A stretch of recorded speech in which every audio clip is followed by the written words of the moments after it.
মধ্যমগ্রামে Jessore road লাগোয়া রাস্তায় হাড়হিম খুন, পর পর গুলিতে ঝাঁঝরা শুভেন্দু অধিকারীর পিএ।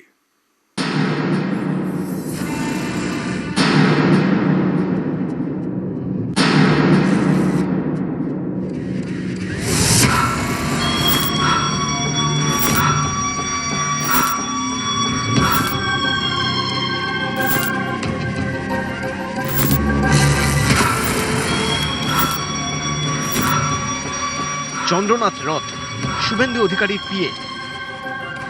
বুধবার রাতে মধ্যমগ্রামে বাড়ির কাছে তাকে গুলি করে খুন করা হয়। গিয়ে দেখলাম একটা স্করপিও, তার মুখে মুখে দাঁড় করানো একটা 4 চাকা গাড়ি। দেখলাম একটা দুটো সিটের মাঝখানে একজন পড়ে আছে, একজন পেছনে পড়ে আছে, রক্তাক্ত। 4 চাকায় এসছে, গাড়ি গার্ড করেছে, গুলি করে যতদূর সম্ভব বাইকে বেরিয়ে গেছে।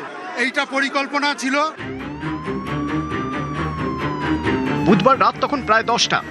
এয়ারপোর্টের দিক থেকে মধ্যমগ্রামের দোলতলা মোড় পেরিয়ে দোহারিয়া ঢুকে চন্দ্রনাথ রথের গাড়ি। চালক বুদ্ধদেব বেরা। চালকের পাশের সিটে চন্দ্রনাথ রথ। তার ফ্ল্যাটের কাছেই দাঁড়িয়েছিল একটি গাড়ি। চন্দ্রনাথের গাড়ি গলিতে ঢুকতেই পথ আটকায় গাড়িটি। গাড়ি থেকে দুষ্কৃতীরা নেমে আসে, সঙ্গে সঙ্গে সেখানে পৌঁছয় দুটি বাইক। গাড়ির দুপাশ থেকে তারা গুলি চালাতে শুরু করে।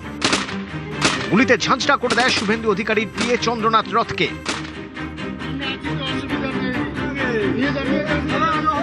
1 মিনিটের অপারেশন। শুভেন্দু অধিকারীর পিএকে খুন করে বাইকে পালায় দুষ্কৃতীরা।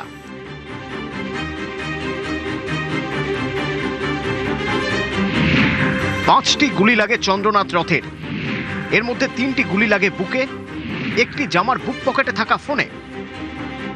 গোটা প্রসেসটার মধ্যে ম্যাজিস্ট্রেট ইনকোয়েস্ট করা হয়েছে এবং গোটাটাই ভিডিওগ্রাফির আন্ডারে করা হয়েছে অ্যাজ পার দ্য প্রোটোকল এবং as per the request from the police department. নিয়ম মাফিক বডির ভিসেরা, বিভিন্ন রকমের যত ভিসেরা হয় সেই ভিসেরাগুলো প্রিজার্ভ করেছি এবং সেটা পুলিশের কাছে আমরা হস্তান্তর করেছি যাতে সেটা সেন্ট্রাল ফরেন্সিক ল্যাবরেটরিতে ওনাদের অনুযায়ী যেটা সেন্ট্রাল ফরেন্সিক ল্যাবরেটরিতে পাঠানো হবে। এখানে এই ক্ষেত্রে এক্সরে করা হয়েছে যে যেহেতু একটা গানশট ইঞ্জিন, গানশটের কোথায় বুলেটস আছে এক্স্যাক্টলি সেটাকেও আইডেন্টিফাই করার জন্য এক্সরেটা এই ক্ষেত্রে করা হয়েছে। বডির অভ্যন্তরে ছিল।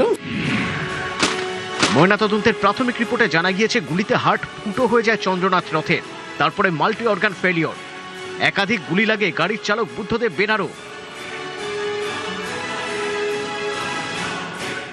ঘটনাস্থলের 100 মিটারের মধ্যে উদ্ধার হয়েছে গুলির খোল। নিউজ 18 বাংলা।